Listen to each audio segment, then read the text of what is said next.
കോഴിക്കോട്ടെ പ്രബുദ്ധ സദസ്സിന് നമസ്കാരം. കുമാരനാശാൻ കവിതകളുടെ സമകാലികത എന്നാണ് ഈ പാനലിൻ്റെ ചർച്ചാ വിഷയം. സാധാരണ ഇത്തരം ലിറ്ററേച്ചർ ഫെസ്റ്റിവലുകളിൽ പാനൽ ഡിസ്കഷന് വിഷയം നിശ്ചയിക്കുമ്പോൾ അത് മിക്കവാറും ഒരു പ്രകോപനപരമായ ഒരു ചോദ്യമായിട്ടാണ് വരാറുള്ളത്. ഇപ്പം ഞാൻ തന്നെ ഈ കഴിഞ്ഞ ദിവസം ഇവിടെ തന്നെ പങ്കെടുത്ത ഒരു പാനലിൻ്റെ വിഷയം നാടകം നാട്ടിലുണ്ടോ എന്നായിരുന്നു. ഉണ്ടെന്ന് പറഞ്ഞാലും ഇല്ലെന്ന് പറഞ്ഞാലും അതൊരു വിവാദമാകുന്ന ഒരവസ്ഥയുണ്ടാവും. അതുപോലെ ഇന്നലെ ഞാൻ ശ്രോതാവായിരുന്ന ഇവിടെ തന്നെ രാവിലെ ശ്രോതാവായിരുന്ന ഒരു പാനലിൻ്റെ വിഷയം മലയാള നിരൂപണം മരിച്ചുവോ എന്നായിരുന്നു. അപ്പോൾ അവിടെ പങ്കെടുത്തിട്ടുള്ള ഇ.പി. രാജഗോപാലനും പി.കെ. രാജശേഖരനുമൊക്കെ ഞങ്ങളാരും പ്രേതങ്ങളല്ല, നിരൂപണം മരിച്ചിട്ടില്ല എന്നതിൻ്റെ ജീവിക്കുന്ന സാക്ഷികളാണ് ഞങ്ങൾ എന്ന് പറഞ്ഞുകൊണ്ടാണ് തുടങ്ങിയത്. എന്തായാലും ഭാഗ്യവശാൽ നമ്മുടെ ഈ സെഷന് കുമാരനാശാൻ കവിയോ അങ്ങനെയുള്ള ഒരു വിവാദപരമായിട്ടുള്ള അല്ലെങ്കിൽ പ്രകോപനപരമായ ഒരു ചോദ്യത്തിലല്ല, മറിച്ച് കുമാരനാശാൻ കവിതകളുടെ സമകാലികത എന്ന വളരെ അഫർമേറ്റീവായിട്ടുള്ള ഒരു ഉത്തരം തന്നെയാണ് നമുക്ക് തന്നിട്ടുള്ളത്. ഒരു പക്ഷേ എനിക്ക് തോന്നുന്നത് ഇപ്പം മലയാള കവിതയിൽ ആധുനിക കവിത്രയത്തിൽ മഹാകവികളായിട്ടുള്ള വള്ളത്തോളിൻ്റെയും ഉള്ളൂരിൻ്റെയും ആശാൻ്റെയും ഈ മൂന്ന് പേരിൽ ഇപ്പോഴും സമകാലികമായിരിക്കുന്നതും കൂടുതൽ ചർച്ച ചെയ്യപ്പെടുന്നതും ജന്മശതാബ്ദികൾ ആഘോഷിക്കുന്നതും അല്ലെങ്കിൽ ചരമശതാബ്ദി കുമാരനാശാൻ്റെ ചരമശതാബ്ദി വർഷമാണ് 2024 നമുക്കറിയാം ആഘോഷിക്കുന്നത്. കുമാരനാശാനെ കൂടുതൽ വായിക്കുകയും കൂടുതൽ പഠിക്കുകയും ചെയ്യുന്നത് ഒരു അക്കാഡമിക് തലത്തിലല്ല. ഇപ്പോൾ വള്ളത്തോളിനെയും ഉള്ളൂരിനെയും ഒക്കെ ഒരു അക്കാദമിക് കോണ്ടെക്സ്റ്റിലാണ് കൂടുതൽ പഠിക്കുന്നതെങ്കിൽ കുമാരനാശാനെ വായിക്കുന്നത് കുറച്ചുകൂടി സോഷ്യൽ കോണ്ടെക്സ്റ്റിലാണ് ഇപ്പോഴും വായിച്ചുകൊണ്ടിരിക്കുന്നത് ആളുകൾ. ആ നിലയിൽ മാത്രമല്ല, ആശാൻ്റെ ചരമശതാബ്ദി വർഷമാണ് എന്നുള്ളൊരു പ്രാധാന്യം മാത്രമല്ല ഉള്ളത്. നോക്കൂ, കുമാരനാശാൻ്റെ കൃതികളുടെ ജന്മശതാബ്ദി ഒരു കവിയുടെ ജന്മശതാബ്ദിയല്ല, അദ്ദേഹം രചിച്ച കൃതികളുടെ ജന്മശതാബ്ദി ആഘോഷിച്ചിട്ടുള്ള ഒരു ഭാഷയാണ് മലയാളം. 2009 ആശാൻ്റെ വീണപൂവിൻ്റെ ശതാബ്ദി ആഘോഷിച്ചു. 2019 ചിന്താവിഷ്ടയായ സീതയുടെ ശതാബ്ദി.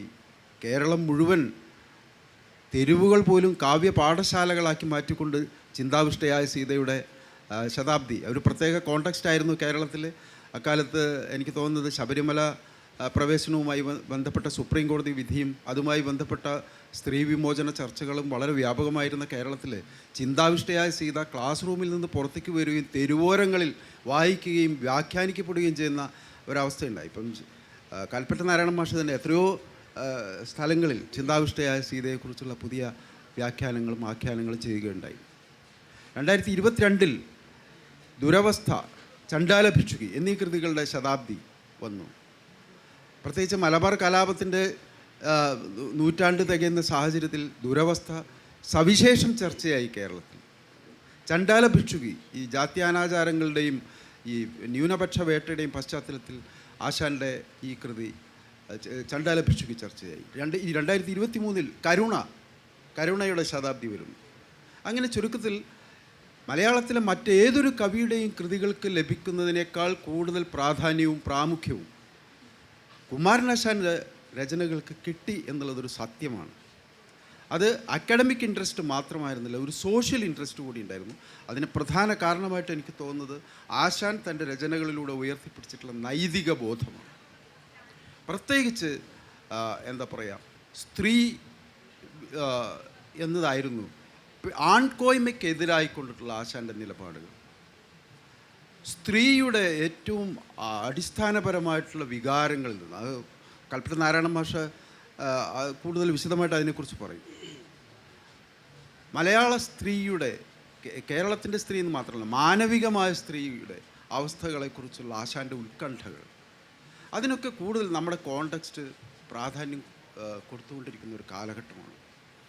അപ്പോൾ മാത്രമല്ല, എനിക്ക് തോന്നുന്നു വേറൊരു പ്രത്യേകത, ഈ ആശാൻ്റെ ഒരു ദർശനത്തിന് കിട്ടുന്ന ഒരു വലിയൊരു സ്വീകാര്യത ഉണ്ട്. ഇപ്പോൾ ഉദാഹരണത്തിന് ഞാൻ പറയാം, ഇപ്പോൾ നമ്മുടെ മഹാമാരികളുടെയും പ്രകൃതി ദുരന്തങ്ങളുടെയും കാലാവസ്ഥാ വ്യതിയാനങ്ങളുടെയും ഒക്കെ ഒരു അനിശ്ചിതമായിട്ടുള്ള ഒരു ജീവിത സാഹചര്യത്തിൽ ഒന്നിനുമില്ല നില ഉന്നതമായ കുന്നുമെന്നല്ല ആഴിയും ഒരിക്കൽ നശിക്കും ഓർത്താൽ, അല്ലെങ്കിൽ ആശാൻ ഈ നിരന്തരം പറഞ്ഞുകൊണ്ടിരുന്ന ശ്രീ ഭൂവിൽ അസ്ഥിര, ഇങ്ങനെ ഈ അസ്ഥിരതയെക്കുറിച്ച് എല്ലാം അണുക്കൾ നിൽക്കും, മറ്റെല്ലാം മാറിക്കൊണ്ടിരിക്കും, ഇങ്ങനെ ചഞ്ചലമായിട്ടുള്ള ഒരു മനുഷ്യാവസ്ഥയുടെ ഒരു ഒരു ഒരു അവസ്ഥ കൂടി ഇവിടെയുണ്ട്. പ്രത്യേകിച്ച് ഇപ്പം ഞാൻ ഈയിടെ വീരാൻകുട്ടി മാഷാണെന്ന് തോന്നുന്നു, വീണപ്പൂവിൻ്റെ ഒരു പുതിയ പാഠം വായിക്കുകയുണ്ടായി. അതായത് ഈ മഹാമാരിയുടെ പശ്ചാത്തലത്തിൽ വീണപ്പൂവിലെ ഈ കൃതിയെക്കുറിച്ചൊരു പുതിയൊരു ഇൻ്റർപ്രിട്ടേഷൻ കവിതയുടെ കാർണിവലിൽ അവതരിപ്പിച്ച് കേൾക്കുകയുണ്ടായി. അപ്പോൾ എനിക്ക് തോന്നുന്നത്, ആശാൻ ഈ കവിതകൾ എഴുതുന്ന കാലത്ത്, വീണപ്പൂവൊക്കെ എഴുതുന്ന കാലത്ത് മഹാമാരി 1910 ആ കാലഘട്ടത്തിൽ മഹാമാരിയുടെ കാലമാണ്, വിഷൂജികാബാധ. അപ്പോൾ VC ബാലകൃഷ്ണൻ പണിക്കർ പറയുന്നുണ്ട്, നാട്ടാരെല്ലാം വിഷൂജി ലഹളയിൽ ഉതിരും കാലം എന്നാണ്. ഉതിർന്നു വീഴുന്ന കാലമാണ്. ആ കാലത്ത് മനുഷ്യജീവിതം ഉതിർന്നു വീഴുന്ന കാലത്താണ് പൂവും ഉതിർന്നു വീഴുന്നത്. ആ വീഴ്ചയാണ് ആശാൻ ആവിഷ്കരിച്ചത്. വീഴുന്നവരുടെ പക്ഷത്താണ് എക്കാലത്തും മുഖ്യധാരയ്ക്ക് എതിരായിക്കൊണ്ടുള്ളൊരു നിലപാടാണ് ആശാൻ എടുത്തിരുന്നത്. കേരളം എന്ന് പേര് കേട്ടാൽ അഭിമാനപൂരിതമാകണം അന്തരംഗം എന്ന് വള്ളത്തോളിന് പറയാം, പക്ഷെ ആശാൻ അത് പറയാൻ കഴിയുമായിരുന്നില്ല. അങ്ങനെയുള്ളൊരു ജാതി കേരളത്തിലാണ് ആശാൻ ജീവിച്ചിരുന്നത്. അപ്പോൾ കുറച്ചുകൂടി മാനവികമായ സ്വാതന്ത്ര്യം എന്ന് പറയുന്നത് ദേശീയ സ്വാതന്ത്ര്യം മാത്രമല്ല, മാനവിക സ്വാതന്ത്ര്യമാണ് എന്ന കുറച്ചുകൂടി വിശാലമായിട്ടുള്ളൊരു ഡെപ്ത് ആശാൻ ഉയർത്തിപ്പിടിച്ചിരുന്നു. മുഖ്യധാരയ്ക്കെതിരായിരുന്നു ആശാൻ്റെ നിലപാട്. ആ ഒരു സമാന്തരത അദ്ദേഹം ഉയർത്തിപ്പിടിച്ചിരുന്നു. ആൺകോയ്മയ്ക്കെതിരായിരുന്നു. സ്ത്രീയുടെ ദൈന്യവും സ്ത്രീയുടെ വിമോചനവുമായിരുന്നു ആശാൻ തൻ്റെ പ്രമേയം. ഇതെല്ലാം നമ്മുടെ കാലഘട്ടം, അതുപോലെ തന്നെ ഈ പ്രകൃതി ദുരന്തങ്ങളുടെയും കാലാവസ്ഥാ വ്യതിയാനങ്ങളുടെയും പശ്ചാത്തലത്തിൽ ഉണ്ടാകുന്ന നശ്വരതയെക്കുറിച്ചുള്ള പുതിയ പാഠങ്ങൾ, ഇതെല്ലാം ആശാൻ്റെ കൃതികളെ വീണ്ടും വീണ്ടും വായിക്കാനും വ്യാഖ്യാനിക്കാനും നമ്മളെ പ്രേരിപ്പിക്കുന്നതാണ്. ആശാൻ്റെ കൃതികൾ കുട്ടികൾ പാഠപുസ്തകത്തിൽ പഠിക്കുന്ന ഒന്ന് മാത്രമല്ല, ആ ജീവിത ദർശനം ഓരോ മലയാളിയുടെ ജീവിതത്തിൽ ആവിഷ്കരിച്ചു കൊണ്ടിരിക്കുന്നു എന്നുള്ളതാണ് ആശാൻ്റെ സമകാലികത. ഇങ്ങനെ ഒരു പശ്ചാത്തലത്തിലാണ് ഹോർത്തൂസ് കുമാരനാശാൻ്റെ കവിതകളുടെ സമകാലികതയെക്കുറിച്ച് ഒരു ചർച്ച വെക്കുന്നത്. അപ്പോൾ അത് വളരെ പ്രസക്തമായ ഒരു വിഷയമാണെന്ന് ഞാൻ കരുതുന്നു. തുടർന്ന് സംസാരിക്കുന്നതിന് വേണ്ടി ഞങ്ങളെ ഒക്കെ ഗുരുനാഥൻ കൂടിയായിട്ടുള്ള കൽപ്പറ്റ നാരായണ മാഷെ സാദരം ക്ഷണിക്കുന്നു. രാമേന്ദ്രൻ, രാജേന്ദ്രൻ, അതുപോലെ സുഹൃത്ത് പാബ്ലോ പിക്കാസോ ജെർട്രൂഡ് സ്റ്റെയിനിൻ്റെ പോർട്രേറ്റ് വരച്ചപ്പോൾ അയാളുടെ കൂട്ടുകാരൊക്കെ പറഞ്ഞു ആയിട്ടില്ല എന്ന് പറഞ്ഞു. അപ്പോൾ അദ്ദേഹം മറുപടിയായി ആയിക്കൊള്ളും എന്ന് പറഞ്ഞു. അതുപോലെ കുമാരനാശാൻ ജീവിച്ചിരുന്ന കാലത്ത് കുമാരനാശാൻ നമ്മൾ അറിയുന്ന കവി ആയിരുന്നില്ല. അന്യൻ്റെ താളഗതിയെ ഗണിയാതെ പാടും വന്യൻ, വനപ്രിയനിവൻ എന്നൊക്കെയാണ് അദ്ദേഹം പരിഹസിക്കപ്പെട്ടത് എന്ന് ആശാൻ തന്നെ പറയും. പക്ഷേ കാലാന്തരത്തിൽ ആശാനായി തീർന്നു മലയാളത്തിലെ വലിയ കവി. അപ്പോൾ he is too near to dream of എന്ന് പറയാം. സ്വപ്നം കാണാനാകാത്ത അകലത്തിലായിരുന്നു അക്കാലത്ത് ആശാനെങ്കിൽ നമ്മുടെ സ്വപ്നങ്ങളുടെ അടുത്തേക്ക് ആശാൻ വന്നു. എന്തായിരിക്കാം ആശാൻ ഇങ്ങനെ പിൽക്കാലത്ത് പ്രാധാന്യം ലഭിക്കാനുള്ള ഒരു കാരണം? സുപ്രധാനമായ കാരണം ആശാൻ ഒരു വിസ്ഡം പോയറ്റാണ് എന്നതാണ്. ഹെറാക്ലിറ്റസ് ഇന്നും സമകാലീനനാകുന്ന അതേ കാരണത്താൽ ആശാൻ സമകാലീനനാണ് എന്നാണ്. ഒന്നിനുമില്ല നില എന്നിവിടെ രാമേന്ദ്രൻ പറയുകയും ചെയ്തു. അപ്പോൾ ഇങ്ങനെ ഉള്ള ഒരു കാരണം, ഞാൻ 3-4 കാരണങ്ങൾ മാത്രം പറഞ്ഞു പോവുകയാണ്. ഇങ്ങനെ ഒരു വിസ്ഡം പോയറ്റായിരുന്നു ആശാൻ, ഫിലോസഫർ പോയറ്റ് എന്ന് നമുക്ക് നിസ്സംശയം പറയാവുന്ന വലിയ കവി ആശാൻ. ആശാൻ അതും രാമേന്ദ്രൻ ചെറുതായി സൂചിപ്പിച്ചു, ഉപേക്ഷിതരുടെ കവിയായിരുന്നു ആശാൻ. വീണപൂവിനെക്കുറിച്ചാണ് ആശാൻ എല്ലാ കാവ്യങ്ങളിലും പറഞ്ഞിട്ടുള്ളത്. ഞെട്ടിലുറച്ചു നിൽക്കുന്ന പൂവിനെക്കുറിച്ച് ആരാകിലെന്ത് മിഴിയുള്ളവർ നിന്നിരിക്കാം, അതിന് ഞാൻ വേണ്ട എന്ന് കുമാരനാശാൻ വിചാരിച്ചു. അതുകൊണ്ട് ആശാൻ എപ്പോഴും ഉപേക്ഷിതരെക്കുറിച്ചാണ് പറഞ്ഞത്. ഉപേക്ഷിക്കപ്പെട്ട സീതയെക്കുറിച്ച്, സമൂഹത്തിന് പുറത്തുള്ള മാതങ്കിയെക്കുറിച്ച്, സമൂഹം ഉപേക്ഷിച്ച വാസവദത്തെക്കുറിച്ച്, അങ്ങനെ ഓരോരുത്തരെക്കുറിച്ചും, സമൂഹത്തിന് സഹിക്കാനാവാത്ത നളിനിയെക്കുറിച്ച്, അങ്ങനെ എപ്പോഴും പുറത്ത് നിൽക്കുന്ന ആളുകളെക്കുറിച്ച് അവർ പറഞ്ഞു. അങ്ങനെ പറയുന്നതിലൂടെ പുറത്ത് നിൽക്കുന്ന ദളിതനെയും പുറത്ത് നിൽക്കുന്ന സ്ത്രീയെയും പ്രതിനിധാനം ചെയ്യുന്ന കാവ്യങ്ങളും ആയി മാറി. രണ്ടാമത് പറയാവുന്ന ഒരു കാര്യം. മൂന്നാമതായി, ആർക്കും നിൻ വടിവറിയില്ല എന്ന് ആശാൻ പറഞ്ഞത്, കാവ്യം എന്ന് പറയുന്നത് അനിർവചനീയമായ ഒരു മാധ്യമം ആണ്. ആശാനും അലങ്കാരങ്ങളും വൃത്തങ്ങളൊക്കെ തന്നെയാണ് ഉപയോഗിച്ചത്. വെള്ളത്തോളും ഉള്ളൂരും ഒക്കെ ഉപയോഗിച്ച അതേ വൃത്തങ്ങൾ. പക്ഷേ നിർഭാഗ്യവശാൽ അവർ പദ്യങ്ങൾ എഴുതി ഇതേ ഉപായങ്ങൾ കൊണ്ട് ആശാൻ കവിത എഴുതി എന്നതാണ് വലിയ വ്യത്യാസം. ആശാൻ കവിതയെ എഴുതിയിട്ടുള്ളൂ എല്ലാ ഘട്ടങ്ങളിലും. കവിത എന്നാൽ എന്താ? കവിത എന്നാൽ വാസ്തവത്തിൽ എന്താണ്? ഒരു എക്സസീവ് സിഗ്നിഫയർ ആണ്. ഒന്ന് പറയുമ്പോൾ അത് പലതായിത്തീരുന്നു, അത് പലയിടത്ത് ഭാഗമായിത്തീരുന്നു. മറ്റ് ജീവിത സന്ദർഭങ്ങളിൽ അത് അനിവാര്യവും അങ്ങനെ തക്കതും ആയിത്തീരുന്നു. ഇങ്ങനെയുള്ള കവിതകളെ ആശാൻ എഴുതിയിട്ടുള്ളൂ എന്നതാണ്. അപ്പോൾ ഇതാണ് അടുത്ത പ്രധാനപ്പെട്ട. ഇതൊക്കെ വിശദീകരിക്കേണ്ടതാണ്, ഒരുപാട് വിശദീകരിക്കേണ്ടതാണ്. നമുക്ക് നേരമൊന്നുമില്ല, കൂട്ടുകാരും ഉണ്ട് സംസാരിക്കാൻ. അതുകൊണ്ട് പറയുകയാണ്, ഇതാണ് മറ്റൊരു പ്രധാനപ്പെട്ട കാര്യം. പിന്നെ ആശാൻ്റെ പ്രമേയങ്ങൾ കൂടുതൽ സമീപസ്ഥങ്ങളായി തീർന്നത് പിന്നീടാണ്.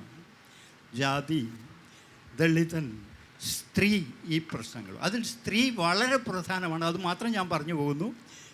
പുരുഷൻ, മനുഷ്യൻ എന്ന് പറഞ്ഞാൽ പുല്ലിംഗപദമാണ്. അതുകൊണ്ട് സ്ത്രീ എന്ന് പറഞ്ഞാൽ മനുഷ്യനല്ല എന്നാണ് അർത്ഥം.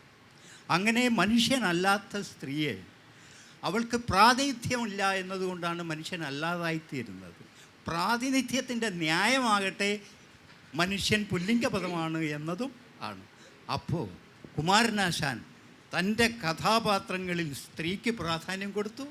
സീതയാണ് പ്രാതിനിധ്യം വഹിക്കുന്നത് മനുഷ്യൻ്റെ, നളിനിയാണ് പ്രാതിനിധ്യം വഹിക്കുന്നത്, ലീലയാണ് പ്രാതിനിധ്യം വഹിക്കുന്നത്, അല്ലാതെ അതിലെ പുരുഷ കഥാപാത്രങ്ങളല്ല.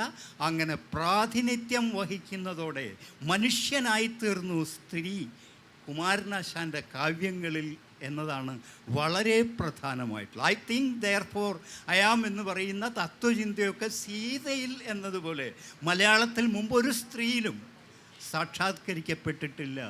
ചിന്താധീനയായ അതിചിന്ത വഹിച്ചു സീത പോയി സ്ഥിതി ചെയ്താൾ. അങ്ങനെ ചിന്തയിലൂടെ പോംവഴിയിലെത്തിച്ചേർന്ന ഒരു കഥാപാത്രം ഉണ്ടായിത്തീരുന്നു. അങ്ങനെ ഈ ചിന്തയുടെ വ്യാപ്തി വളരെ കൂടുതലാണ്. വിശദീകരിക്കേണ്ടതാണ്, വിശദീകരിക്കുന്നില്ല. അപ്പോൾ ഇതാണ് അങ്ങനെ കുമാരനാശാൻ തൻ്റെ കാലത്തെ അതിവർത്തിക്കുന്നത്, കാലം ആവശ്യപ്പെടുന്ന ഇക്കാലം ഏത് ഏറ്റവും പ്രസക്തമായിരിക്കുന്നുവോ ആ ചിന്തകൾ ആശാൻ ചിന്തിച്ചതിനാൽ ആണ്, ആ പ്രമേയങ്ങൾ ആശാൻ ആവിഷ്കരിച്ചതിനാൽ ആണ്, ക്ഷയിക്കാത്ത കാവ്യങ്ങൾ ആശാൻ എഴുതിയതുകൊണ്ടാണ്.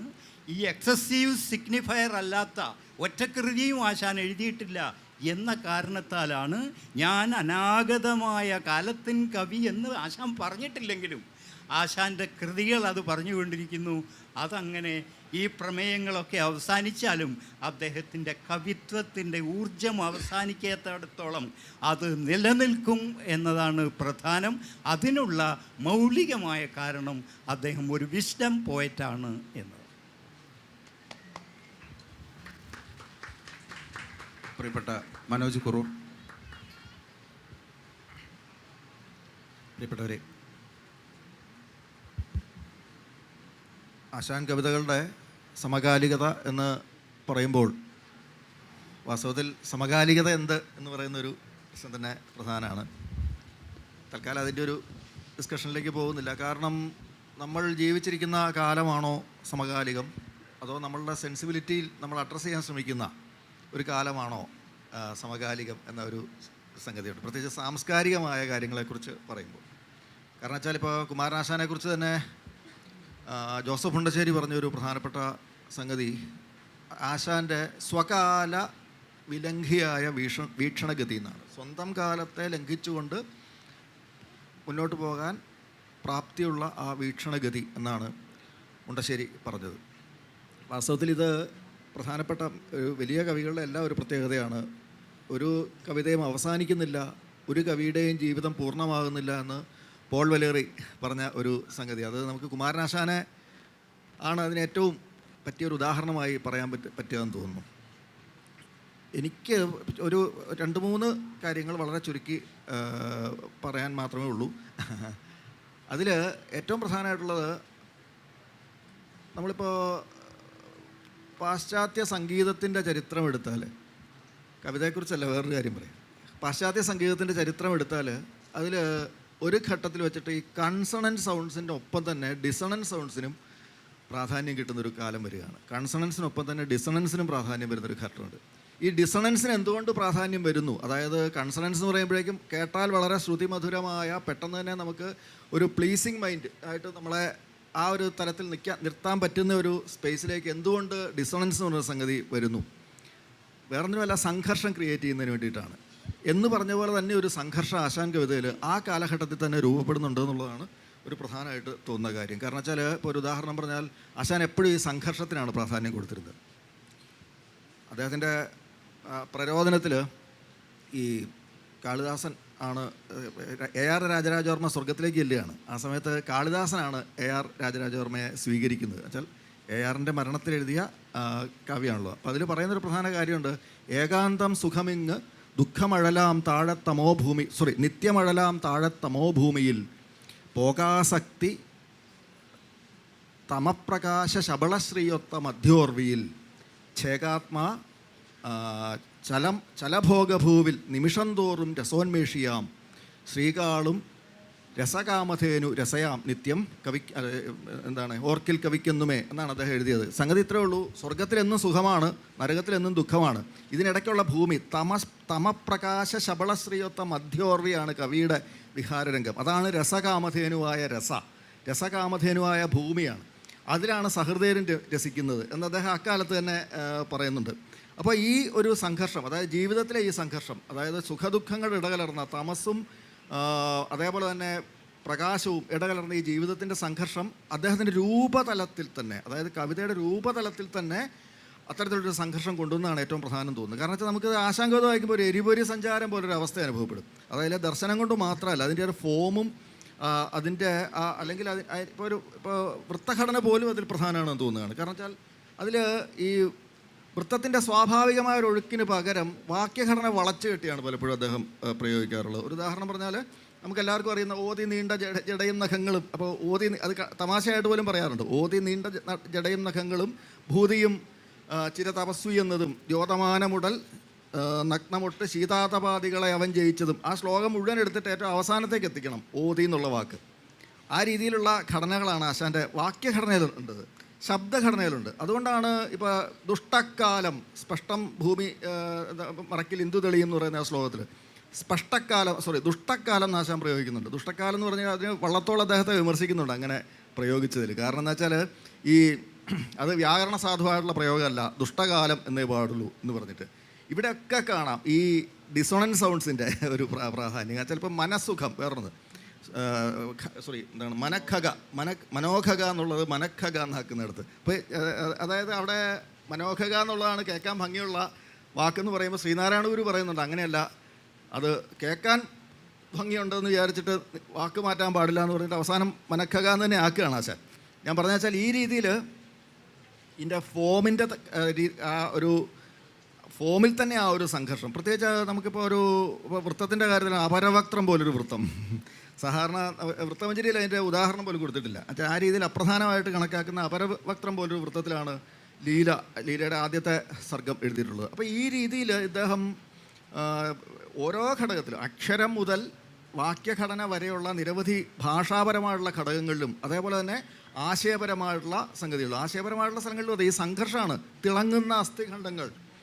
തിളങ്ങുന്ന അസ്ഥിഖണ്ഡങ്ങളായിട്ട് ഒരു എന്താ പറയണ്ടേ, ശ്മശാനത്തിൽ സൗന്ദര്യവും ആ ശ്മശാനവും തമ്മിലുള്ള ഒരു ബന്ധം അല്ലെങ്കിൽ അതിൻ്റെ ഒരു സംഘർഷം, ഇങ്ങനെ സംഘർഷങ്ങളുടെ ഒരു വലിയ ഭൂമികയിലാണ് ആശയതലത്തിലും രൂപതലത്തിലും ഒക്കെ. അപ്പം എനിക്ക് ഒറ്റ കാര്യം മാത്രം ഞാൻ സൂചിപ്പിച്ചുകൊണ്ട് നിർത്തുകയാണ്. അപ്പോൾ നമുക്ക് ഒരിക്കലും ഇപ്പോൾ പണ്ട് പറഞ്ഞിരുന്ന പോലെ വാഗർത്ഥാവ സംപൃക്തവും എന്ന് വാക്കും അർത്ഥവും അതിൻ്റെ സംപൃക്തം ആയിരിക്കുന്ന അവസ്ഥ എന്ന് കാളിദാസൻ പറയുന്നതിന് പകരം, അല്ലെങ്കിൽ പിൽക്കാലത്ത് പോൾ വലേറി, ഞാൻ ആദ്യം പറഞ്ഞു തുടങ്ങിയ പോൾ വലേറി തന്നെ കവിതയെ നിർവഹിച്ചതുപോലെ, poetry a prolonged hesitation between sound and sense.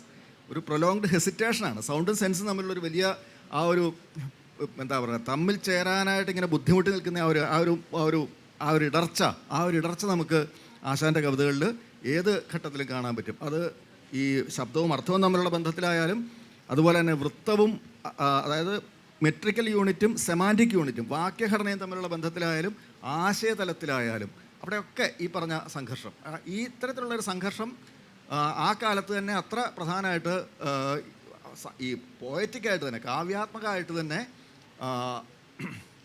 അത് ആവിഷ്കരിക്കാൻ പറ്റിയത് തന്നെയാണ് തീർച്ചയായിട്ടും ആശാനെ ഇക്കാലത്തും വായിക്കാൻ പ്രേരിപ്പിക്കുന്നതെന്നാണ് ഞാൻ വിചാരിക്കുന്നത്. നമസ്കാരം. വളരെ നന്ദി മനോജ്. അതൊരു വളരെ വ്യത്യസ്തമായ വീക്ഷണമാണ് ഒരു അക്കാദമിക് രീതിയിൽ. കാരണം കവിതയുടെ പ്രമേയം മാത്രമല്ല, ആ പ്രതിപാദന രീതി, അതല്ലെങ്കിൽ അതിൻ്റെ ഫോമിൽ എങ്ങനെയാണ് ആശാൻ ഈ സംഘർഷം നിലനിർത്തിയിരുന്നത് എന്നുള്ളത്. ഒരു പക്ഷേ എനിക്ക് തോന്നുന്നു വള്ളത്തോളിൻ്റെ ശയ്യാഗുണമുള്ള എന്താ സംഗീതാത്മകമായിട്ടുള്ള ഒരു കവിതാ ശൈലിയെ ലംഘിക്കുന്ന തരത്തിൽ ഒരു ഏലിയനേഷൻ ഉണ്ടാക്കിയിട്ട് വായനക്കാരെ അതിൽ വ്യാമുഗ്ധരാക്കാതെ കുറച്ച് അല്പം മാറി നിന്നുകൊണ്ട് അർത്ഥങ്ങളെക്കുറിച്ചും പൊരുളിനെക്കുറിച്ചും ചിന്തിക്കാൻ പ്രേരിപ്പിക്കുന്ന തരത്തിലുള്ള വാക്യഘടന അദ്ദേഹം ഉണ്ടായിരുന്നു. ആശാൻ ജീവിച്ചിരുന്ന സമയത്തുണ്ടായ ഒരു പ്രധാനപ്പെട്ട വിമർശനമാണ് നല്ലൊരു കണ്ടം കട്ട തട്ടിയിട്ട് നടക്കാൻ വയ്യ എന്നാണ് അക്കാലത്ത് ആശാൻ്റെ കവിതയെ സഹൃദയർ വിലയിരുത്തിയത്. അതിൽ നിന്ന് എത്രത്തോളം വലിയൊരു എന്താ പറയേണ്ടത് വീണ്ടെടുപ്പാണ് ആശാന് സംഭവിച്ചതെന്നുള്ള കാര്യം കൂടി ഓർക്കുക. നന്ദി. ഇനി ഡോക്ടർ രാജേന്ദ്രൻ എടത്തക്കര നമ്മളോടൊപ്പമുണ്ട്. നോവലിസ്റ്റാണ്, നല്ല മലയാളത്തിലെ എന്താ പറയുക ഗംഭീരമായ നിരൂപണ കൃതികൾ എഴുതിയിട്ടുള്ള ആളുമാണ്. അപ്പം ഡോക്ടർ രാജേന്ദ്രൻ്റെ നിരീക്ഷണങ്ങൾ. ആശാൻ കവിത ഇന്നത്തെ ഒരാളോട് സംവദിക്കുന്നത് അതിൻ്റെ പ്രമേയത്തിൻ്റെ പലമ കൊണ്ടാണ്. ആശാൻ്റെ ഒരു ഖണ്ഡകാവ്യവും ഒറ്റ പ്രമേയത്തിൽ ഒതുങ്ങുന്നതല്ല. വീണപൂവ് മുതൽ കരുണ വരെ അങ്ങനെ തന്നെയാണ്. അലഞ്ഞു തിരിയുന്ന ഒരാത്മാവ്, അന്വേഷണപരമായ വേറൊരാത്മാവ്, യാത്ര, ഉപേക്ഷ, ഏകാന്തത, തിരുത്തൽ, വ്യഥ എന്നിങ്ങനെ ഒട്ടേറെ ഘട്ടങ്ങളിലൂടെ കടന്നുപോയാണ് ആശാൻ്റെ കാവ്യഭാവന അതിൻ്റെ പരകോടിയിലെത്തുന്നത്. ആണും പെണ്ണും തമ്മിലുള്ള ബന്ധം പ്രണയം മാത്രമല്ല എന്ന് ഇന്നും നമുക്ക് ഉൾക്കൊള്ളാനാവാത്ത വലിയ ഒരു സമവാക്യം മുന്നോട്ട് വെച്ചു എന്നതാണ് ആശാൻ്റെ നായക ബന്ധത്തിൻ്റെ ചടുലമായ ഒരു പ്രത്യേകത. നമുക്ക് ശൃംഗാരം കൊണ്ട് ഇതിനെ അളക്കാനേ പറ്റൂ. AR രാജരാജവർമ്മക്ക് പറ്റിയ ഒരു വലിയ അബദ്ധം അതാണ്. ദിവാകരനും നളിനിയും തമ്മിലുള്ള ബന്ധത്തെ, ഉപഗുപ്തനും വാസവദത്തയും തമ്മിലുള്ള ബന്ധത്തെ ശൃംഗാരം കൊണ്ട് അദ്ദേഹം അളക്കാൻ ശ്രമിച്ചു. നളിനിയിലാണെങ്കിലും പിൽക്കാലത്ത് വരുന്ന ആശാൻ്റെ കൃതികളെ നമ്മളുടെ വായനകളും അളന്നത് ഈ ശൃംഗാരത്തിലാണ്. AD 10-ാം നൂറ്റാണ്ടിലാണെന്ന് തോന്നുന്നു ഇന്ത്യൻ കാവ്യശാസ്ത്രം ആണിനും പെണ്ണിനും ഇടയിൽ ശൃംഗാരം മാത്രമല്ല വേറെയും ഏർപ്പാടുകളുണ്ട്, പ്രേയസ് എന്നൊരു രസം പോലും നമുക്ക് ആവിഷ്കരിക്കേണ്ടി വരുന്നുണ്ട് എന്നൊക്കെ കണ്ടെത്തുന്നുണ്ട്. സത്യാന്വേഷിയായ നായകനെ ഉരച്ച് വെളിപ്പെടുത്താൻ ഒരു ടച്ച് സ്റ്റോൺ പോലെ, ഒരു തൊടുകല്ല് പോലെ ആശാൻ്റെ നായികമാർ നിൽക്കുന്നു. അവർ ചലിക്കുന്ന സ്ത്രീയാണ്. അത് നവോത്ഥാനം രൂപപ്പെടുത്തിക്കൊണ്ടിരുന്ന ഒരു സങ്കല്പമാണ്.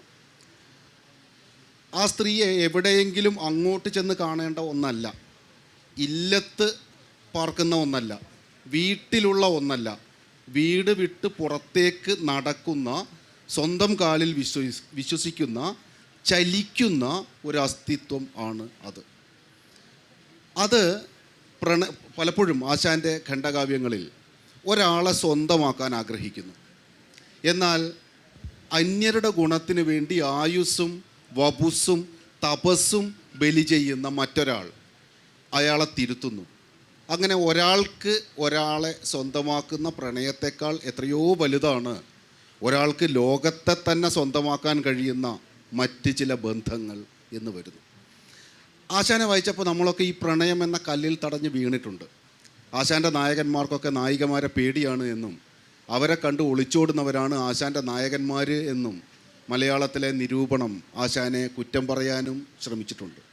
ആശാൻ ഒരിക്കലും മനസ്സിലാകാതിരുന്ന ഒരു കാര്യം, പ്രണയത്തേക്കാൾ വലുതാണ് സ്നേഹം എന്നത് എന്തുകൊണ്ടാണ് എൻ്റെ വായനക്കാർക്ക് മനസ്സിലാകാതെ പോയത് എന്നാണ്. പ്രണയിക്കുന്നതോടുകൂടി രണ്ടുപേർ തമ്മിലുള്ള ഒരു ലോകം പൂർണ്ണമാകുന്നു. സ്നേഹിക്കുന്നതോടുകൂടി അവർക്ക് വെളിയിലുള്ള വിശാലമായ ഒരു ലോകത്തിലേക്ക് ഈ രണ്ടു പേരും കടന്നിരിക്കുന്നു. നമസ്കാരം ഉപഗുപ്ത, വരിക ഭവാൻ, നിർവാണ നിമഗ്നനാകാതെ വീണ്ടും ലോകസേവയ്ക്കായി എന്ന ഈ സേവ ആശാൻ്റെ നായകന്മാരെല്ലാം അവരുടെ ഏറ്റവും വലിയ ഉദാത്ത മാതൃകയായി കൊണ്ടു നടക്കുകയും ആ സേവയെ വെളിപ്പെടുത്താനുള്ള സ്വർണ്ണപ്പണിക്കാരൻ സ്വർണത്തെ എങ്ങനെയാണോ അയാളുടെ തൊടുകല്ലിൽ ഉരച്ച് മാറ്റ് വെളിപ്പെടുത്തുന്നത്, അങ്ങനെ ഈ സേവയുടെ മാറ്റ് വെളിപ്പെടുത്താനുള്ള ഉദാഹരണങ്ങളായി അതിലെ നായികമാർ മാറുകയും ചെയ്യുന്നു. അതുകൊണ്ട് ആശാൻ്റെ ഒരു കാവ്യത്തെയും ഏതെങ്കിലും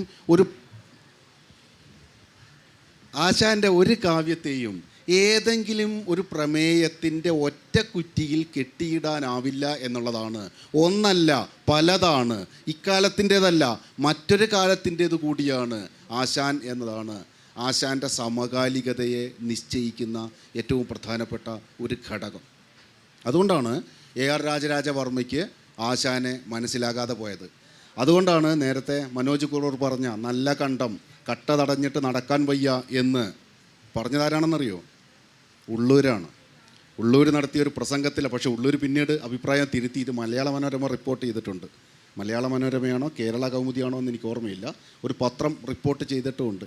ഇതേ ഉള്ളൂർ പിന്നെ ആശാൻ്റെ ചരമശേഷം നടത്തിയ അതിമനോഹരമായൊരു പ്രസംഗത്തിൽ എങ്ങനെയാണ് കുമാരനാശാൻ പിൽക്കാല ഭാവനയുടെ നടുനായകത്വം വഹിക്കുന്നത് എന്ന് പറയുന്നുമുണ്ട്. ആശാനെ ആദ്യമായി മഹാകവി എന്ന് വിളിക്കുന്നത് മൂലൂരസ് പത്മനാഭ പണിക്കരാണ് എന്നാണ് എൻ്റെ അറിവ്. ആദ്യമായി ഒരുപക്ഷെ മഹാകവി എന്നൊരു പട്ടം ആശാന് ചാർത്തി കൊടുക്കുന്നത്. ആശാൻ്റെ പ്രമേയങ്ങൾ സാർവകാലികമാവുകയും സാർവലൗകികമാവുകയും ചെയ്തു. കേരളത്തെ അല്ല ആശാൻ ആവിഷ്കരിച്ചത്. ആശാൻ ഒരു പാൻ ഇന്ത്യൻ കവിയായിരുന്നു. അത് അന്ന് സങ്കല്പിക്കാവുന്നതിലും അപ്പുറത്താണ്. ആശാൻ്റെ ഭാവന ആവിഷ്കരിക്കാനുള്ള ഇടങ്ങളൊന്നും ഇവിടെ ഇല്ല എന്ന് ആശാന് മനസ്സിലായിട്ടുണ്ട്. ശരീരത്തിൽ ജാതി എഴുതി വെച്ച ജാതിനിഷ്ഠമായ ശരീരത്തോടു കൂടി ജീവിക്കുന്ന മനുഷ്യരുടെ ഇടയിലേക്ക് ഈ വലിയ പ്രമേയങ്ങൾ അവതരിപ്പിക്കാൻ ബുദ്ധിമുട്ടാണ് എന്നുള്ളത് കൊണ്ട് ആശാൻ കേരളം വിടുകയും അദ്ദേഹം സഞ്ചരിച്ച വിശാലമായ നഗര ഗ്രാമ ചത്വരങ്ങളിലൂടെ തൻ്റെ കഥാപാത്രത്തെ നടത്തുകയും ചെയ്തു. അത്ഭുതമാണ്. ആശാൻ മദ്രാസിൽ പഠിച്ചിട്ടുണ്ട്, ആശാൻ ബാംഗ്ലൂരിൽ പഠിച്ചിട്ടുണ്ട്, ആശാൻ കൽക്കട്ടയിൽ പഠിച്ചിട്ടുണ്ട്, ആശാൻ പുറത്ത് ധാരാളം യാത്ര ചെയ്തിട്ടുണ്ട്. ഒഴുകുന്ന ഈ കാവ്യ അസ്തിത്വം തൻ്റെ നായികമാരിലും നായകന്മാരിലേക്കും കടത്തിവിടുകയും താൻ ആവിഷ്കരിക്കുന്ന പ്രമേയം തന്നെ തൻ്റെ പശ്ചാത്തലമായി തിരഞ്ഞെടുക്കുകയും ചെയ്തു എന്നതാണ്. അഥവാ ഒന്നുകൂടെ വ്യക്തമായി പറഞ്ഞാൽ, കഥാപാത്രങ്ങളിൽ നിന്ന് വിഭിന്നമായി പശ്ചാത്തലത്തെ സങ്കല്പിക്കാനാവില്ല എന്ന് മലയാളത്തിൽ ആദ്യമായി തെളിയിച്ചു എന്നുള്ളതാണ് കുമാരനാശാൻ്റെ സാർവലൗകികതയുടെ, സാർവകാലികതയുടെ, കുമാരനാശാൻ്റെ പ്രത്യേകതയുടെ ഒരു നടുനായകത്വം എന്ന് വിളിക്കാവുന്ന ഒന്ന്. കുന്നിൻ മുകളിൽ നിന്ന് ഇറങ്ങി വരുന്ന ദിവാകരനും കുന്നിൻ്റെ താഴെ നിൽക്കുന്ന നളിനിയും പശ്ചാത്തലത്തിൽ കഥാപാത്രങ്ങൾ മാത്രമായിരുന്നില്ല, അതിൻ്റെ ആഖ്യാനത്തിലേക്ക് കടക്കാവുന്ന സൂചന കൂടിയായിരുന്നു. കരുണയുടെ തുടക്കത്തിലെ ആ പൂന്തോട്ടവും കരുണയുടെ അവസാനത്തിലെ ആ ശ്മശാനവും വാസ്തവത്തിൽ വാസവദത്തയുടെ മനസ്സ് തന്നെയാണ്, ആഖ്യാനം തന്നെയാണ്. അതിൻ്റെ പശ്ചാത്തല ഭംഗിയെക്കുറിച്ച് എഴുതിയപ്പോൾ CV കുഞ്ഞിരാമൻ മൂർക്കോത്ത് കുമാരൻ അത്ഭുതത്തോടെ ഓർമ്മിക്കുന്നുണ്ട്. തെക്ക് കിഴക്ക് അതുവഴി ഒഴുകും യമുന, എല്ലാ നഗരത്തിൻ്റെയും തെക്ക് കിഴക്കായിരിക്കും ആ നഗരത്തിലെ ശ്മശാനം എന്ന ഭൂമിശാസ്ത്രപരമായൊരു പ്രത്യേകത. അത് ഒരുപക്ഷെ വെളിലോകം കണ്ടതുകൊണ്ട് പുറം ലോകം കണ്ട ഒരാൾക്ക് മാത്രം ആവിഷ്കരിക്കാൻ കഴിയാവുന്ന ഒന്നാണ്. അതുകൊണ്ട് ഈ വാക്കുകളിൽ പോലും നഭസിൽ കാർ ഒഴിയാറായി എന്ന് ആശാൻ എഴുതുമ്പോൾ നഭസ് എന്ന സംസ്കൃത പദത്തിൻ്റെ എറ്റിമോളജിക്കൽ അർത്ഥം കാർമേഘം നിറഞ്ഞ ആകാശം എന്നാണ്. കാർമേഘം നിറഞ്ഞ ആകാശത്തിൽ നിന്ന് കാറുകൾ അകന്നുപോയി എന്ന് അതിൽ സൂക്ഷ്മമായി ഇറങ്ങുന്ന ഒരു പിൽക്കാല പഠിതാവിൻ്റെ കാവ്യാസ്വാദന തൃഷ്ണയെ ശമിപ്പിക്കാൻ കഴിയുന്ന വിധത്തിൽ ഒരു അധിക ബാധ്യത, ഒരു അധിക മധുരം ആശാൻ അതിനകത്ത് നിറച്ചു വെച്ചു. സ്വന്തം മൃത്യുവിനെ മധുരീകരിക്കുന്ന നായികമാർ, ഈ മധുരത്തിലേക്ക് അവരെ കൊണ്ടുവന്ന് നിർത്തുന്ന നായകന്മാർ എന്നിങ്ങനെ സാർവകൗലികമായി ഖണ്ഡകാവ്യങ്ങളിൽ തൻ്റെ പ്രമേയ പരിസരം ഒരുക്കി വെച്ച ഇതേ ആശാൻ അദ്ദേഹത്തിൻ്റെ ലഘു കവനങ്ങളിൽ പലപ്പോഴും താൻ നിൽക്കുന്ന അതേ പ്രദേശത്തെ ആവിഷ്കരിക്കാൻ ശ്രമിച്ചു. 2 ഖണ്ഡകാവ്യങ്ങളിലാണ് ആശാൻ തൽക്കാല സമുദായത്തെ ആവിഷ്കരിക്കാൻ ശ്രമിച്ചത്. രണ്ടും ഏറെ വിമർശനം നേരിട്ട ഒന്നുകൂടിയാണ്. ഒന്ന് ദുരവസ്ഥയാണ്, വേറൊന്ന് ഗ്രാമവൃക്ഷത്തിലെ കുയിലുമാണ്. ദുരവസ്ഥയിലെ നായികയും ആലോചിച്ചാൽ അറിയാം ഇതേ ലോകസേവയാണ്. അവൾ ചാത്തനെ മാത്രമല്ല സ്നേഹിക്കുന്നത്, ചാത്തനെ വിവാഹം കഴിക്കുന്നതോടുകൂടി ചാത്തൻ്റെ കുഞ്ഞുങ്ങളുടെ അമ്മയായി വീട്ടകത്ത് ഇല്ലത്ത് ചാളയിൽ ഒതുങ്ങി നടക്കാനല്ല, ഭാഷ ശുദ്ധീകരിക്കുവാനും ചാത്തൻ്റെ കൂട്ടുകാരെ ശുദ്ധീകരിക്കുവാനും അവരെ അവർക്ക് എത്തിച്ചേരേണ്ട ഒരിടത്തേക്ക് കൊണ്ടുപോകാനും ശ്രമിക്കുന്ന, ലോകസേവയ്ക്കായി വരിക എന്ന് ഉപഗുപ്തനോട് പ്രാർത്ഥിതമായ അതേ ആശയത്തെ ആശാൻ്റെ നായികയും ആവിഷ്കരിക്കുന്നതായി കാണാം. എടുത്തു പറയേണ്ട വേറൊന്ന് ഭാഷയാണ്. കുമാരനാശാൻ ഉണ്ടാക്കിയതുപോലെ ഇത്ര 1 രൂപ മാറിയാൽ തികച്ചും 100 പൈസ കിട്ടുന്ന ഒരു ഭാഷ മറ്റൊരാൾക്കും ആ കാലത്തും കിട്ടിയിട്ടില്ല, പിൽക്കാലത്തും കിട്ടിയിട്ടില്ല. അതുകൊണ്ട് തന്നെ ആശാന് അധികം അനുകർത്താക്കൾ ഉണ്ടായില്ല. ഇനി അഥവാ ആശാനെ ആരെങ്കിലും അനുകരിച്ചാൽ ഇത് ആശാനാണല്ലോ എന്ന് മലയാളിക്ക് എളുപ്പം തോന്നുന്ന വിധത്തിൽ ആശാൻ സ്വകീയമായൊരു ഭാഷ പണിയുകയും അതിനകത്ത് തൻ്റെ കവിതയെ ശില്പഭദ്രതയോടുകൂടി അവതരിപ്പിക്കുകയും ചെയ്തു. സ്വാതന്ത്ര്യഗാഥ എഴുതിയ, സിംഹനാദം എഴുതിയ, തീയക്കുട്ടിയുടെ വിചാരം എഴുതിയ, ഒരു ഉദ്ബോധനം എഴുതിയ, തൻ്റെ കാലത്തെ സാമൂഹിക പ്രശ്നങ്ങളെ ലഘുകവനങ്ങളിലൂടെ അത്ര തീവ്രമായി ആവിഷ്കരിച്ച അതേ കവി ഖണ്ഡകാവ്യങ്ങളിലൂടെ ഇന്നത്തെ ഒരാൾ അയാളുടെ പ്രശ്ന പരിസരമാണ് എന്ന് മനസ്സിലാക്കുന്ന വിധത്തിലേക്ക് തൻ്റെ പ്രമേയത്തെ വളർത്തി എന്നതാണ്. ഒന്നുകൂടെ തിരിച്ചു പറഞ്ഞാൽ, ഒരു 100 കൊല്ലം കഴിഞ്ഞ് വായിക്കുമ്പോഴും ആശാൻ ആ കാലത്തിൻ്റെ കവിയായിത്തീരും എന്നതാണ് ആശാൻ്റെ സമകാലികത എന്ന് ഞാൻ വിചാരിക്കുന്നു.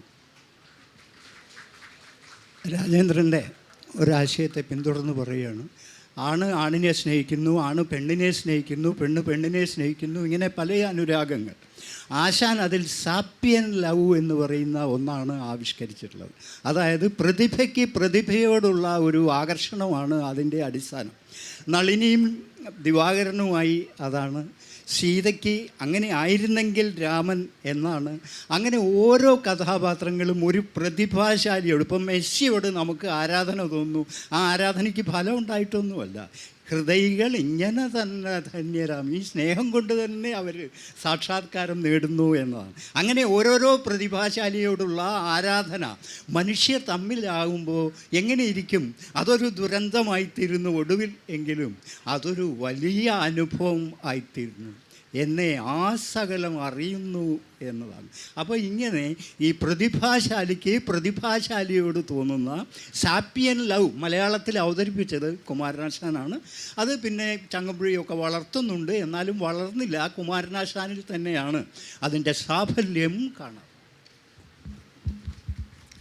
ആശാൻ്റെ പ്രണയത്തെക്കുറിച്ച് പറയുമ്പോൾ ഒരു ഒന്ന് കൂട്ടിച്ചേർക്കാൻ തോന്നുകയാണ്. കാരണം സാധാരണ എപ്പോഴും ആത്മീയതയുടെയും അവരൊക്കെ ഒരു സ്പേസിൽ വെച്ചിട്ടാണല്ലോ നമ്മൾ പ്രണയത്തെക്കുറിച്ച് സംസാരിക്കുക. പക്ഷേ ഒരു സ്ഥലം ഒന്ന് ശ്രദ്ധിച്ച് വായിച്ചാൽ, സന്തതം മിഹിരൻ ആത്മശോഭയും സ്വന്തമാം മധു കൊതിച്ച വണ്ടിനും ചന്തമാർന്ന് അരുളി നിൽക്കുമോമലെ ഹന്തധന്യമിഹ നിൻ്റെ ജീവിതം. ഒന്നുകൂടെ സൂക്ഷിച്ചു നോക്കിയാൽ അതിൽ ആത്മശോഭ നൽകുന്നത് മിഹിരനാണ്, സ്വന്തമാം മധു അത് കൊതിച്ച വണ്ടിനാണ് കൊടുക്കുന്നത്. ഈ രീതിയിൽ ഭൗതികവും ആത്മീയവുമായ പ്രണയത്തെ സാക്ഷാത്കരിക്കുന്ന 2 ഇടങ്ങളിലാണ്, അല്ലാതെ ഒരിടത്ത് തന്നെയല്ല. ഈ രീതിയിൽ നേരത്തെ വായിക്കുമ്പോൾ ഇതെല്ലാം ഒരു സമന്വയത്തിൻ്റെ ഭാഷയിലാണ് വായിച്ചതെങ്കിൽ ഇന്ന് നമുക്ക് ഈ ഇടർച്ചയുടെ ഒരു സ്പേസിൽ നിന്നുകൊണ്ട് വേണം ആശാങ്കത വായിക്കാൻ എന്നാണ് എനിക്ക് കൂടുതൽ തോന്നുന്നത് എന്നുള്ളതാണ് പറയാൻ ശ്രമിച്ചത്. അപ്പോൾ ഈ പ്രണയത്തിൻ്റെ കാര്യത്തിലും അതിൻ്റെ ഒരു തുടർച്ചയുള്ളത് മാഷ് സൂചിപ്പിച്ചപ്പോൾ അങ്ങനെ തോന്നിയത് പറഞ്ഞതാണ് കേട്ടോ. ഇനി നമ്മുടെ സദസ്സിന് ഈ സംവാദത്തിൽ ഇടപെടുന്നതിനുള്ള അവസരമാണ്. വൃത്തം പരാമർശ വിഷയമായതുകൊണ്ടാണ് അതുമായി ബന്ധപ്പെട്ടുകൊണ്ട് ഞാൻ ചോദിക്കുന്നത്. അതായത് പ്രമേയങ്ങൾക്ക് അനുസൃതമായിട്ടുള്ള വൃത്തം ആശാൻ വളരെ ബോധപൂർവം തിരഞ്ഞെടുത്തതായിട്ട് ഇപ്പോൾ ചിന്താവിഷ്ടയ സീതയിൽ വിയോഗിനി, നളിനിയിൽ രഥോധത, പുഷ്പിതാഗ്ര, വസന്തതില, ഇതെല്ലാം. എന്നാൽ പ്രമേയത്തിൽ നിന്ന് വളരെ ബോധപൂർവം തെറ്റിയോ ഇല്ലയോ നമുക്കറിയില്ലെങ്കിലും കരുണയിൽ വഞ്ചിപ്പാട്ട് വൃത്തമായിട്ടുള്ള നതോന്നതയാണ് ആശാൻ എടുത്തിരിക്കുന്നത്. എന്തായിരിക്കാം അതിൻ്റെ പിന്നിലുള്ള കാര്യമെന്നും അനുബന്ധമായിട്ട് മറ്റൊരു കാര്യം, ആശാൻ എന്തുകൊണ്ട് മഹാഭാരതത്തെക്കുറിച്ച് ഒന്നും പറഞ്ഞില്ല എന്നുള്ളൊരു വലിയ സംശയം കൂടി ഉണ്ട്. നന്ദി. ആദ്യത്തെ മാത്രം ഞാൻ പറയാം. അപ്പോൾ കാരണം വെച്ചാൽ ആശാൻ്റെ ആദ്യകാല കവിതകളിൽ അറിയാമല്ലോ, സംസ്കൃതത്തിലെ ഹ്രസ്വവൃത്തങ്ങളാണ് പ്രധാനമായിട്ട്. അദ്ദേഹം പേരെങ്ങനെയായിരുന്നു? ശ്രീ പ്രമോദ് സൂചിപ്പിച്ചതുപോലെ ഹ്രസ്വവൃത്തങ്ങളാണ്. സംസ്കൃതത്തിൽ തന്നെ ഈ ദീർഘവൃത്തങ്ങളല്ല, ഹ്രസ്വവൃത്തങ്ങളാണ്. ഈ പറഞ്ഞ തരത്തിലുള്ള വിയോഗിനി പോലെ അല്ലെങ്കിൽ മറ്റേ രഥോദ്ധത പോലെ ഒക്കെയുള്ള ഹ്രസ്വവൃത്തങ്ങളാണ്. പിന്നീട് അദ്ദേഹം ഈ പ്രത്യേകിച്ച് ഭാഷാവൃത്തങ്ങളിലേക്കുള്ളൊരു വ്യതിയാനം ചണ്ഡാലഭിഷയിൽ വരുന്നുണ്ട്, പിന്നെ അതുപോലെ കരുണയിൽ വരുന്നുണ്ട്. ഭാഷയിലും ആ രീതിയിലൊരു ഒരു ലാളിത്യം ആശാൻ കൊണ്ടുവരുന്നുണ്ട്. പക്ഷേ ഈ സമയത്ത് ഈ വൃത്തം, ഞാൻ ആദ്യം പറഞ്ഞ ആ സംഘർഷം അവിടെ നിലനിർത്തുന്നുണ്ട്, ഭാഷാവൃത്തങ്ങളിൽ നിലനിർത്തുന്നുണ്ട്. ഒരു ഉദാഹരണം പറഞ്ഞാൽ, ഹാ സുഖങ്ങൾ വെറും ജാലം, ആരറിവൂ നിയതി തൻ ത്രാസു പൊങ്ങുന്നതും താനേ താണുപോവതും. ഈ ത്രാസിൻ്റെ പൊങ്ങലും താഴലും നദോന്നത എന്ന് പറയുന്ന ആ വൃത്തത്തിൻ്റെ ഘടനയിൽ തന്നെ ഉണ്ടെന്ന് തോന്നുന്നു. അപ്പോൾ അതെ, നദവും ഉന്നതവുമായിട്ടാണല്ലോ അതിൻ്റെ ഒരു ഇത്. അപ്പോൾ ആ രീതിയിലൊരു ഘടന അതിൽ വരുന്നുണ്ട്. മാത്രമല്ല അതിൽ ഈ പറഞ്ഞ ഒരു സ്ഥലത്ത് വാസ്തവത്തിൽ ഞെട്ടിപ്പോയിട്ടുണ്ട്. എന്താണ്, അന്തിമമാം മണമർപ്പിച്ചടിവാൻ മലർ കാക്കില്ലേ ഗന്ധവാഹനെ രഹസ്യമാർക്കറിയാവൂ. ഇത് നമുക്ക് വഞ്ചിപ്പാട്ടായിട്ട് ചൊല്ലാൻ, കാര്യം നദോന്നതയൊക്കെയാണ്, പക്ഷേ അത് വഞ്ചിപ്പാട്ടായിട്ട് നമുക്ക് ചൊല്ലാൻ പറ്റില്ല. കാരണം വെച്ചാൽ അതിൻ്റെ യതിസ്ഥാനങ്ങൾ വേറെയാണ്. അതിലൂടെ ഒരു ഗദ്യഘടന ആശാൻ ഇതിനകത്തേക്ക് കൊണ്ടുവരികയാണ്. ഞാനത് പറയാം, എല്ലായിടത്തും ഈ സംഘർഷം ഇങ്ങനെ നിൽക്കുകയാണ്. ആ അല്ലെങ്കിൽ അക്ഷരവും മറ്റൊരക്ഷരവും തമ്മിലുള്ള ബന്ധത്തിൽ, അക്ഷരവും വാക്കും അതിൻ്റെ അർത്ഥവും തമ്മിലുള്ള ബന്ധത്തിൽ, വാക്യവും വൃത്തഘടനയും തമ്മിലുള്ള ബന്ധത്തിൽ, ഇങ്ങനെ അങ്ങേയറ്റം വരെ ഈ സംഘർഷം നിലനിർത്താൻ ശ്രമിച്ചൊരു കവിയാണ് ആശാൻ. അതുകൊണ്ടാണ് ഞാൻ നേരത്തെ പറഞ്ഞത്, കൺസണൻസ് പോലെ തന്നെ ഡിസണൻസിനും ഇമ്പോർട്ടൻസ് വരുന്ന ഒരു കാലമാണ്. അതുകൊണ്ടാണ് ഇന്നു ഭാഷയത് അപൂർണ്ണമിങ്ങഹോ വന്നു പോകുമ്പോഴേയും അർത്ഥശങ്കയാൽ ഒരു സ്ഥലത്ത് പറയേണ്ടി വരുന്നത്. ഈ സമയത്ത് അനലിറ്റിക് ഫിലോസഫേഴ്സ് പാശ്ചാത്യ നാടുകളിൽ ഇതേ ബന്ധത്തെക്കുറിച്ച് അന്വേഷണം നടത്തിക്കൊണ്ടിരിക്കുകയാണ്. ഗോട്ട്ലെ ഫ്രീഗയും അതുപോലെ തന്നെ ബർട്രാൻഡ് റസലും വിറ്റ്ഗൻസ്റ്റൈനും ഒക്കെ ഈ സമയത്ത് തന്നെയാണ് ഈ ചിന്തയും ഭാഷയും അനുഭവവും തമ്മിലുള്ള ബന്ധത്തെക്കുറിച്ചുള്ള ചർച്ചകൾ നടത്തിക്കൊണ്ടിരിക്കുന്നത്. ഞാൻ പറഞ്ഞാൽ അതിൻ്റെയൊക്കെ ഒരു പശ്ചാത്തലത്തിൽ വേണം നമുക്കിത് കാണാമെന്ന് പറയാം. രണ്ടാമത്തെ, എനിക്ക് ആശാൻ്റെ കവിത വായിക്കുമ്പോൾ ഒരിക്കലും അതിലെ വൃത്തം വായിക്കാൻ കഴിഞ്ഞിട്ടില്ല. അത് വേദവ്യാസൻ ഗണപതിയോട് പറയുന്നുണ്ട്. ഗണപതി പറഞ്ഞു, എനിക്ക് കാത്തിരിക്കാൻ വയ്യാന്ന്, അർത്ഥബോധത്തോടു കൂടി കാത്തിരുന്നാൽ മതി, എന്നാൽ കാത്തിരിപ്പില്ല എന്ന് പറയുന്നുണ്ട്. അതുപോലെ എനിക്ക് കാത്തിരിപ്പില്ലായിരുന്നു, എനിക്ക് വൃത്തവും ഇല്ലായിരുന്നു, ഞാൻ ആശാനെ വായിച്ചു. ഈ നദോന്നതയുടെ ഒരു പ്രത്യേകത, അതിൻ്റെ താളമില്ലാതെ ആശാനെ വായിക്കാനും പറ്റില്ല, അതാണ് പ്രശ്നം. നദോന്നതയുടെ ഒരു പ്രത്യേകത, മലയാളത്തിൽ എന്തെഴുതിയാലും നദോന്നതയാണ്. ഒരു പത്രം വഞ്ചിപ്പാട്ടായിട്ട് വായിക്കാം, ഇവിടെ ഇരിക്കുന്ന എന്തും നദോന്നതയിൽ വായിക്കാം. എന്തെഴുതിയാലും നദോന്നത എന്ന് നദോന്നതയ്ക്കൊരു പ്രശംസ തന്നെയുണ്ട്. അത്ര ഫ്രീ ആയ ഒരു വേഴ്സാണ്. നമസ്കാരം, എൻ്റെ പേര് രജിൽ, കണ്ണൂർ ജില്ലാ സ്വദേശിയാണ്. ഞാൻ ഒരു കവിതയുടെ ഒരു പുസ്തകം പ്രസിദ്ധീകരിച്ചിട്ടുണ്ട്. 3 കവിതകളൊരു സംഗീതം ചിട്ടപ്പെടുത്തി ആലപിച്ചിട്ടുണ്ട് ഒരു കാര്യം. അപ്പോൾ അവർ പറഞ്ഞു, വൃത്തത്തിൽ എഴുതി കഴിഞ്ഞാൽ ചിട്ടപ്പെടുത്താൻ സൗകര്യമായിരിക്കും എന്ന് പറഞ്ഞിട്ടുണ്ട്. അപ്പോഴാണ് ആശാൻ്റെ കവിതകളൊക്കെ എത്രത്തോളം ഉയർന്നു നിൽക്കുന്നത് നമുക്ക് മനസ്സിലാവുന്നത്. നമ്മളൊക്കെ വൃത്തത്തിലൊന്നല്ല എഴുതുന്നത്. അപ്പോൾ എൻ്റെ ചോദ്യത്തിലേ ഉള്ളൂ, ഇന്ന് നമ്മൾ എന്തിനു വിമർശിക്കാൻ മടിച്ചുകൊണ്ടിരിക്കുകയാണ്? നമ്മളിപ്പോൾ സാംസ്കാരിക നായകർ തന്നെ ഏറ്റവും കൂടുതൽ വിമർശിക്കപ്പെടുന്നത് അവർ പ്രതികരിക്കുന്നില്ല എന്ന് പറഞ്ഞിട്ടാണ്. അധികാര സ്ഥാനങ്ങൾക്ക് വേണ്ടി അവരൊന്നും പ്രതികരിക്കുന്നില്ല എന്ന് പറഞ്ഞിട്ടാണ്. അക്കാലത്താണ് ആശാൻ്റെ ചണ്ഡാലഭിഷയും കരുണയും അതേപോലെ നളിനിയൊക്കെ നമ്മൾ ചർച്ച ചെയ്യുന്നത്. അപ്പോൾ ഇന്നത്തെ സമൂഹം ഇതെങ്ങനെയാണ് എടുക്കുക? അതായത് ഇന്നത്തെ സമൂഹത്തിൽ ഇപ്പം കുട്ടികൾ മലയാളം പോലും കൃത്യമായിട്ട് പഠിക്കുന്നില്ല. അപ്പോൾ സംസ്കൃത പദങ്ങളുടെ ഒരുപാട് ഉപയോഗം ആശാൻ്റെ കവിതകളിലുണ്ട്. എനിക്ക് പോലും ഞാൻ കുറേ വായിക്കുന്ന ആളാണ്, എനിക്ക് പോലും മുഴുവനായിട്ട് വായിക്കാൻ പറ്റാറില്ല. അപ്പോൾ ഇന്നത്തെ സമൂഹം ചണ്ഡാലഭിഷയും കരുണയും നളിനിയൊക്കെ എങ്ങനെയാണ് ഉൾക്കൊള്ളാമെന്ന് എനിക്ക് കൽപ്പനാരായണ മാഷിന് അറിയാനൊരാഗ്രഹമുണ്ട്. അതുപോലെ പുസ്തക പ്രസാധകരുടെ ഒരു അഭിപ്രായം കൂടിയാണ്. ജസ്റ്റ് ഇതിനോടൊന്ന് പറയുകയാണ്, നമ്മൾ ആശാൻ്റെ കവിതകളൊക്കെ പ്രസിദ്ധീകരിക്കുമ്പോൾ അതിൻ്റെ അർത്ഥം വ്യക്തമാക്കുന്ന തരത്തിലുള്ള ഒരു ഗദ്യം കൂടി ഉൾപ്പെടുത്തി പ്രസിദ്ധീകരിച്ചു കഴിഞ്ഞാൽ പഠിക്കാൻ പറ്റുന്ന ആൾക്കാർക്ക് അത് സൗകര്യമായിരിക്കും എന്ന് വിശ്വസിക്കുന്നു. അതിൻ്റെ ഒരു മറുപടി വളരെ അർത്ഥബോധത്തോടു കൂടി ഗ്രഹിക്കുകയാണ്. ഇപ്പം നേരത്തെ മനോജ് പറഞ്ഞ ഓതി നീണ്ട ജടയും നഖങ്ങളെന്ന് വായിച്ചാൽ ഒരു പ്രയാസവും ഇല്ല അന്വയത്തിന്. മറിച്ച് ഓതി നീണ്ട ജടയും നഖങ്ങളെന്ന് വായിച്ചാൽ കുഴപ്പമായി. ഇങ്ങനെ അർത്ഥബോധത്തോടു കൂടി വായിച്ചാൽ സരളമാണ് കുമാരനാശാൻ. മാത്രമല്ല നമുക്ക് അത്രമേൽ അതിലുള്ള ഒരു സൗന്ദര്യം ഗ്രഹിക്കാനും സാധിക്കും. അതുകൊണ്ട് കുമാരനാശാൻ്റെ സംസ്കൃത വൃത്തങ്ങളൊക്കെ അക്കാലത്തായതുകൊണ്ടാണ് അദ്ദേഹം ആ സംസ്കൃത വൃത്തങ്ങൾ സ്വീകരിച്ചത്. ഇക്കാലത്ത് അത് ഒറ്റ കാര്യം കൂടി പറയാണ്ട് ഒരു ടൂള് എന്ന് പറയുന്നത് കാലം കൊണ്ട് കാലഹരണപ്പെടും. പക്ഷേ കവിത എന്ന് പറയുന്നത് കാലം കൊണ്ട് കവിതയാണെങ്കിൽ അത് കാലഹരണപ്പെടില്ല. കഴിഞ്ഞ കൊല്ലത്തെ മൊബൈൽ ഇക്കുറി വാങ്ങില്ല. പക്ഷേ 2000 കൊല്ലം മുമ്പത്തെ ഹോമറോ വേദവ്യാസനോ പുത്തനാണ്. അങ്ങനെ പുത്തനാണ് പോയട്രി എന്ന് പറയുന്നത്. പോയട്രി ആണെങ്കിൽ അങ്ങനെ പോയട്രി കുറച്ചാലേ എഴുതിയിട്ടുള്ളൂ. അതിലൊരാളാണ് കുമാരനാശാൻ. കുമാരനാശാൻ്റെ കവിതകൾ സമകാലികമാണെന്ന് മാത്രമല്ല സാർവകാലികമാണെന്ന് കൂടി സ്ഥാപിച്ചുകൊണ്ട് നമ്മുടെ ഈ സംവാദം അവസാനിപ്പിക്കുന്നു.